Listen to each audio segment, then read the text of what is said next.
Politisi senior yang juga pendiri PAN dan Partai Umat, Profesor Dr. Amin Rais mengatakan Mahfud MD sudah berubah.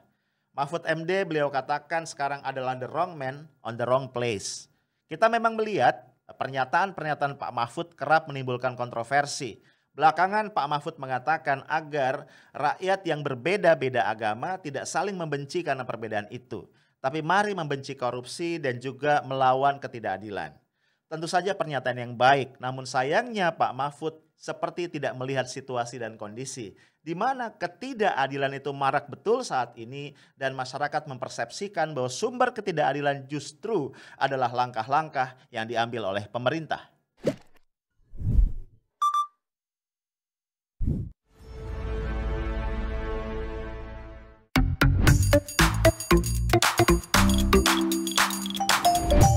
Hai guys, ketemu lagi kita di Lunch Break edisi hari ini Selasa 23 Maret 2021. Ya kalau lu lihat ya satu hari kemarin gue emang gak ngeluarin satu video pun ya. Simply karena gue lagi agak tanda kutip letih ya ngelihat situasi politik kita yang gak tahu ya dari hari ke hari kok bukan tambah bagus menurut gue ya, tapi tambah runyam. Tapi nggak apa-apa, gue hari ini harus kembali ya, on stage ngobrol sama lu semua. Guys, siang ini gue pengen ngajak lu ngobrol tentang sosok Menko Polhukam kita yaitu Pak Mahfud MD. Gue tertrigger sama satu berita begitu atau satu tulisan di satu media yang mengutip penilaian dari Pak Amin Rais. Ya ini sosok politisi senior, pendiri dari PAN dan juga sekarang adalah pendiri dari Partai Umat ya, juga tokoh yang disebut-sebut sebagai Bapak Reformasi. Nah menurut Pak Amin Rais, Pak Mahfud MD ini sudah berubah katanya gitu ya. Sekarang Pak Mahfud lebih merupakan sosok yang wrong man on the wrong place. Kira-kira gitu ya. Orang yang salah pada jabatan yang tidak tepat. Nah, pas gua baca esensinya apa yang disebut berubah adalah sikap dan pernyataan-pernyataan Pak Mahfud dalam merespon berbagai situasi dan perkembangan sosial politik. Nah kalau kita flashback ke belakang ya, ada satu tweet dari Pak Mahfud udah lama banget ya, yang mengatakan malaikat saja katanya kalau masuk ke dalam sistem Indonesia itu akan jadi iblis. Gue pas baca itu jadi ketawa-ketawa sendiri. Mungkin waktu Pak Mahfud ngeluarin tweet itu, dia nggak membayangkan bahwa one day dia akan masuk ke dalam sistem dan kemudian menjadi Menko Polhukam. Ya ini kan jabatan yang sangat strategis yang berkait dengan politik, hukum, ya keamanan, ya HAM segala macam. Itu ada di dalam lingkup jabatannya beliau. Ini kan ya akan sangat menentukan gimana sih ya jalannya demokrasi, jalannya pemerintahan dari negara kita. Nah, dia katakan kalau masuk dalam sistem kita itu jadi iblis. Kan pertanyaannya adalah kemudian Pak Mahfud nih ikutan jadi iblis apa enggak? Gue sih nggak mau menilai ya, biarkan Pak Mahfud sendiri yang menilai. Atau mungkin lu mau ikutan mencoba menilai ya, lu boleh tulis di kolom komentar. Nah, kemudian gue juga ingat guys di satu acara di ILC, ini tahun 2018-an kalau gue nggak salah ya, menjelang Pilpres tahun 2019. Di sana Pak Mahfud mengingatkan kepada para pejabat tentang rasa malu, ya tentang etika sebagai seorang pejabat publik dengan mengutip satu tab MPR. Ya walaupun kalau gue lihat-lihat tab MPR yang dikutip sebenarnya nggak terlalu pas ya. Tapi esensi dari apa yang disampaikan Pak Mahfud itu keren banget ya.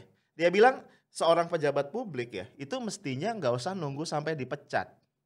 Kalau misalnya udah kelihatan nih ya rakyat nggak percaya gitu ya, kemudian protes gitu ya, trust masyarakat menurun gitu, itu mending mundur aja gitu.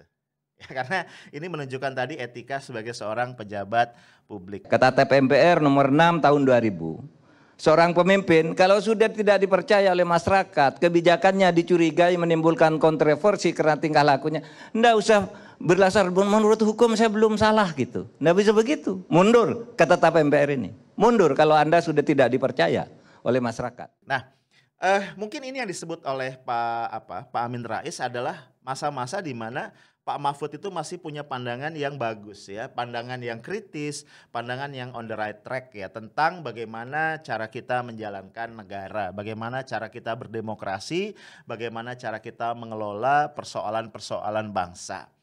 Nah belakangan ya kita lihat memang Pak Mahfud nampak ya kalau dalam pandangan gua seolah bingung guys. Ya di satu sisi bagaimanapun beliau adalah seorang akademisi dan juga mantan aktivis ya. Beliau adalah ahli hukum tata negara, pernah menjadi ketua dari Mahkamah Konstitusi. Nah saat ini beliau berada dalam satu pemerintahan yang kita tahu ya punya banyak persoalan ya dalam konteks pengelolaan bangsa dan negara. Jadi kayak orang yang bingung gitu ya harus bersikap ini ke kanan salah, ke kiri salah dan akhirnya beliau sering ke seleo lidah. Ya, sebenarnya sosok seorang Mahfud MD menurut gua itu nggak tiba-tiba berubah karena di awal-awal jabatannya sebagai Menko Polhukam ya kalau kita lihat-lihat kita masih kok menemukan ya pernyataan-pernyataan beliau itu yang sebenarnya mencerminkan ya kualitas Pak Mahfud MD yang kita kenal sebelumnya. Salah satunya adalah dalam satu khutbah ya. Khutbah Jumat yang beliau sampaikan di awal tahun 2020 itu kan berarti udah jadi Menko Polhukam ya di Masjid Al-Akbar ya. Kita lihat dulu khutbahnya. Hadirin sekalian, keadilan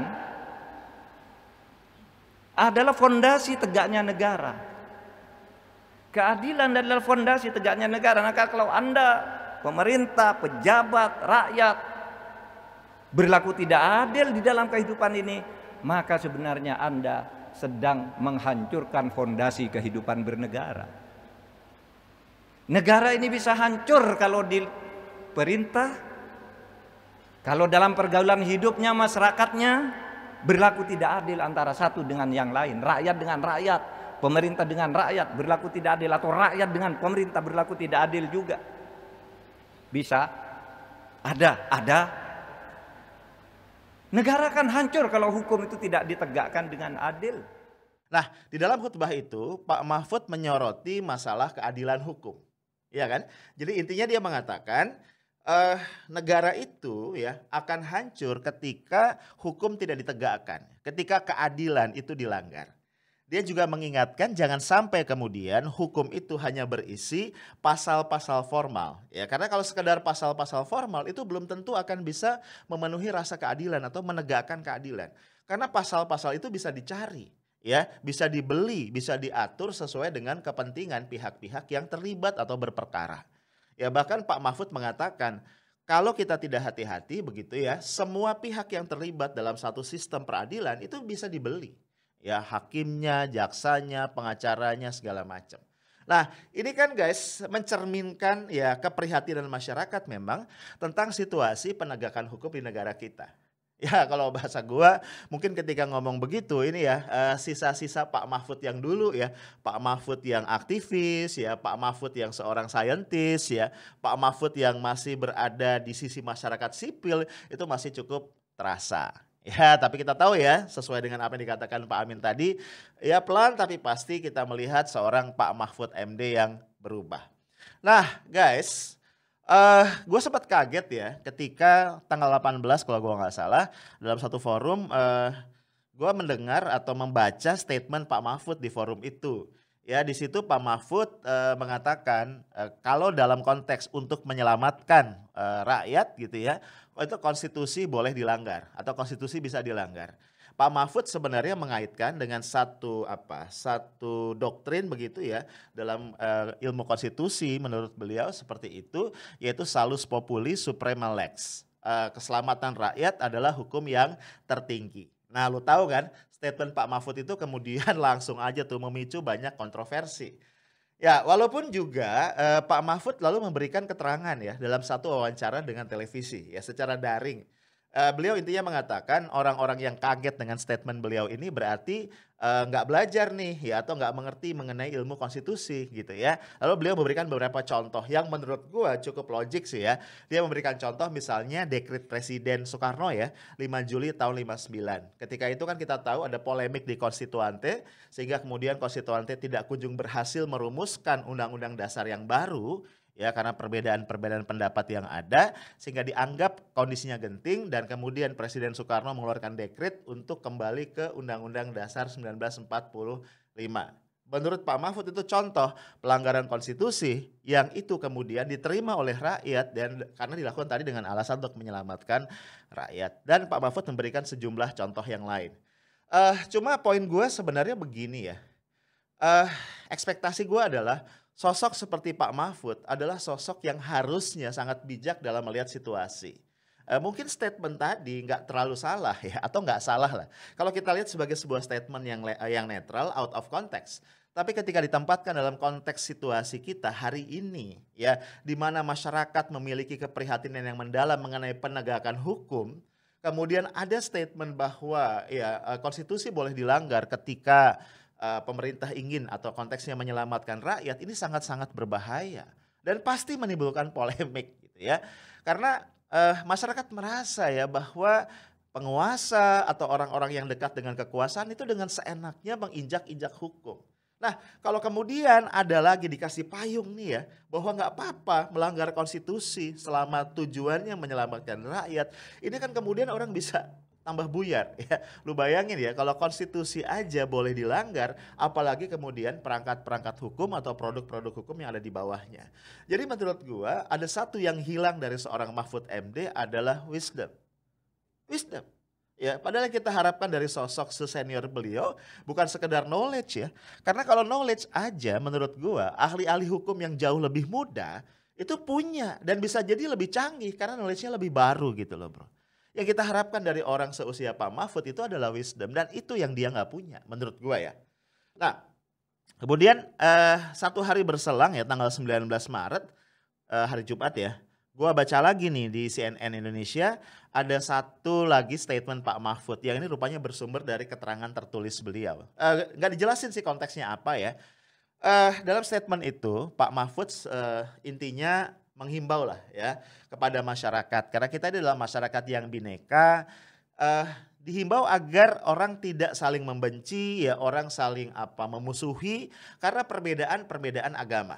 Ya, dia mengatakan negara kita ini adalah negara yang berdasarkan ketuhanan yang Maha Esa sehingga melindungi semua agama yang ada. Nah, menurut dia instead of saling membenci karena perbedaan agama, mestinya para penganut agama yang berbeda ini justru membenci dan memusuhi para koruptor dan juga melawan ketidakadilan. Karena semua agama tentu membenci korupsi dan membenci ketidakadilan. Nah, guys, apa yang disampaikan Pak Mahfud ini again adalah sesuatu yang indah secara teoretik. Ya enggak? Ya, kita nggak nolak statementnya benar ya 100% true. Nah, tapi sayangnya tadi ya Pak Mahfud kayak bicara tuh di ruang hampa. Dia juga bilang tentang ini, tuduhan-tuduhan bahwa Islam terkait dengan terorisme adalah tuduhan yang tidak berdasar. Ya, dia bilang karena agama Islam itu adalah agama yang penuh dengan kedamaian. Kalau ada beberapa pelaku teroris yang kebetulan beragama Islam, itu tidak boleh diidentikan bahwa Islam itu adalah agama teroris. Nah, itu yang gue bilang ya. Pak Mahfud ini kayak bicara from out of nowhere gitu ya, out of nowhere, kemudian out of context. Kenapa gue bilang begitu? Ya masa Pak Mahfud ya tidak bisa menangkap ya keresahan umat muslim yang menjadi bagian mayoritas dari bangsa kita saat ini. Setidaknya 6 tahun terakhir ya, perasaan ditekan, perasaan dipinggirkan, perasaan dipojokkan ya dengan berbagai stigma negatif ya, radikal, ekstrim, teroris itu sangat kuat dan sangat kental. Dan yang menyakitkan ya bagi umat adalah bagi umat muslim maksud gue, setiap ada suara berbeda terhadap pemerintah, suara-suara oposisi, maka kelompok yang berbeda ini akan digempur dengan berbagai stigma negatif tadi. Ya, dengan berbagai cara. Ya, mulai dari para buzzer yang begitu kencang mengangkat isu-isu tadi, kemudian juga bahkan ya oleh tangan-tangan kekuasaan. Ya, ormas bisa dibubarkan tanpa melalui proses pengadilan misalnya ya. Kita ingat kasus HTI, kemudian terakhir adalah FPI, bahkan FPI ini luar biasa dahsyat ya. Kalau HTI itu hanya melalui setingkat menteri gitu keputusannya, ini oleh SKB dari 6 menteri dan pejabat setingkat menteri. Kan dahsyat banget ya. Dan itu dua-duanya tanpa sidang pengadilan ya. Karena mengacu pada Perpu Ormas gitu. eh, apa namanya? Ini kayak dilupakan begitu saja oleh Pak Mahfud ya. Belum lagi yang lain, misalnya tadi Pak Mahfud mengatakan mestinya ya perbedaan agama itu tidak membuat kita jadi saling membenci. Of course kita setuju. Tapi masa iya Pak Mahfud tidak melihat realita? Bagaimana kelompok dari umat Islam yang mencoba mengekspresikan identitas politik mereka ya di ranah-ranah publik, kemudian mendapat stigma politik aliran, politik identitas dan segala macam yang ujung-ujungnya tadi Islam radikal dan yang sejenisnya. Dan kalau kita lihat ya bagaimana isu radikalisme ini atau anti radikalisme ini kemudian dihembuskan dengan sangat kuat di berbagai institusi dan instansi ya. Di pemerintahan misalnya ya, kita ingat ya bocorannya Reuters misalnya yang pernah gue bahas juga bareng partner gue Bung Hersu Beno Arif di OTR off the recordnya FNN ya, itu ada satu bocoran dari Reuters. Memang ada upaya-upaya yang sangat sistematik ya untuk meminggirkan orang-orang yang dikategorikan sebagai Islamis ya atau Islam radikal dari instansi-instansi pemerintah, kementerian-kementerian strategis dan BUMN-BUMN yang penting. Nah, lu bayangin ya, sejauh itu ya. Belum lagi yang pernah gua bahas juga dalam proses alih status ya, para pegawai KPK menjadi aparatur sipil negara. Nah, itu ada assessment ya, yang lebih mirip assessment ideologis. Ada pertanyaan-pertanyaan yang jelas banget, sangat-sangat tendensius. Ya lu bayangin ya, para pegawai KPK ini yang mengikuti assessment dikasih pertanyaan, bagaimana sikap mereka misalnya tentang Habib Rizik Syihab, bagaimana sikap mereka tentang aksi 212. Dan hal-hal yang sejenis dengan itu. Ya, belum lagi ya isu anti radikalisme ini juga mengemuka dalam konteks seleksi dari 1,3 juta ASN baru ya. Kan sekarang pemerintah membuka kesempatan kalau gua nggak salah ada peluang, ada lowongan ya untuk 1,3 juta ASN baru. Dan itu seleksi yang menyangkut tadi anti radikalisme itu menjadi poin yang sangat mengemuka di situ. Nah guys, dengan kondisi seperti ini, ya tadi kita ingin katakan kepada Pak Mahfud, harusnya Pak Mahfud bangun gitu ya. Pak Mahfud bangun, melek dan melihat situasi sebelum mengeluarkan komentar. Sehingga komentar-komentarnya menjadi komentar yang bijak, yang wise dan berangkat dari situasi. Nah kalau tidak demikian ya, gua khawatir nih orang akan semakin mencibir pada Pak Mahfud. Dan orang tidak akan lagi peduli Mahfud MD ngomong apa. Karena kemudian orang akan tadi ya udahlah Pak Mahfud pasti ngomong suka-suka dia. Ya Pak Mahfud seperti orang baru bangun tidur ya, bangun tiba-tiba terus ngomong gitu ya. Mungkin dari mimpinya atau mungkin dari igawannya. Itu aja guys dari gua, stay tough, smart and professional. Assalamualaikum warahmatullahi wabarakatuh.